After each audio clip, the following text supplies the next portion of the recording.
Redención. Hace años, en una tierra lejana, se vendían unos pájaros hermosos. Los pájaros trataban de escaparse de la amplia jaula en que estaban encerrados, pero no podían. Cierto día, un hombre elegante y de apariencia distinguida preguntó cuánto costaban los pájaros. Luego, para sorpresa de los allí presentes, dijo que quería comprarlos todos. Pero mayor fue la sorpresa cuando, habiendo pagado el precio, abrió la puertilla de la jaula y los soltó a todos. Dijo: «En mi pasado estuve encarcelado».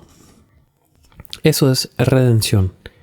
Redención significa dar libertad por medio de pagar un precio. El hombre pagó el precio. Los pájaros eran de él, entonces los dejó en libertad. El Señor Jesús vino del cielo a la tierra para redimir a su pueblo, aquellos a quienes Dios escogió. Ellos eran prisioneros del pecado y de Satanás. Jesús vino para darles libertad. El Señor Jesús redimió a los suyos al morir por ellos. Pagó el precio con su muerte. ¿Han notado que una gran porción de los evangelios se dedica a contar el relato de la muerte del Señor Jesús? Este vino para hablarles a los hombres acerca de Dios, vino para enseñar, vino para darnos un buen ejemplo, pero, sobre todo, vino para morir. Muchos niños no pueden entender por qué Dios no podía perdonar los pecados de su pueblo sin que su Hijo amado tuviera que sufrir una muerte tan cruel en la cruz. Recordamos a un pastor que hace años hablaba sobre el texto de Efesios capítulo 1, versículo 7. En quien tenemos redención por su sangre, el perdón de sus pecados según las riquezas de su gracia. Contó el pastor que cuando era niño iba cargando un tablón cuando alguien le gritó: «¡Jorge!». Al volverse para ver quién lo llamaba, rompió una ventana. Inmediatamente corrió en busca de su padre y le pidió que lo perdonara. El padre le dijo: «Por supuesto que te perdono, pero alguien tiene que pagar la ventana». Dios no nos perdona sin que su santidad y su justicia sean satisfechas. Pero, ¿cómo quedó satisfecha la justicia de Dios cuando murió Jesús?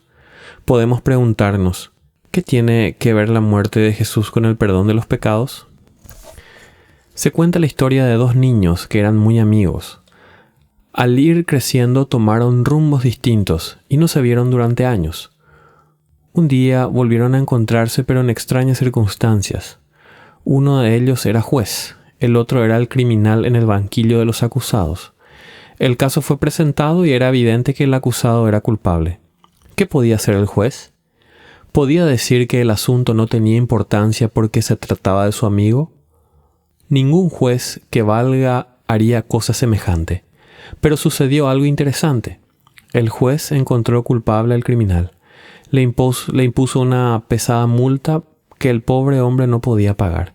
Entonces el juez dejó su asiento, fue y se puso de pie junto a su viejo amigo el criminal y dijo: «Yo pagaré tu multa». Y fue así que el juez mismo pagó la multa y el criminal salió en libertad. El pecado tiene que ser castigado, pero el Señor Jesús amó tanto a su pueblo que Él mismo pagó la deuda. Él mismo sufrió el castigo, murió en lugar de su pueblo, un sustituto. Eso es redención, el único camino de salvación, el único camino al cielo. Del mismo modo, pensamos en el amor maravilloso del Señor Jesús al morir por su pueblo. Pensamos en el dolor profundo que tuvo que soportar al ser clavado en la cruz.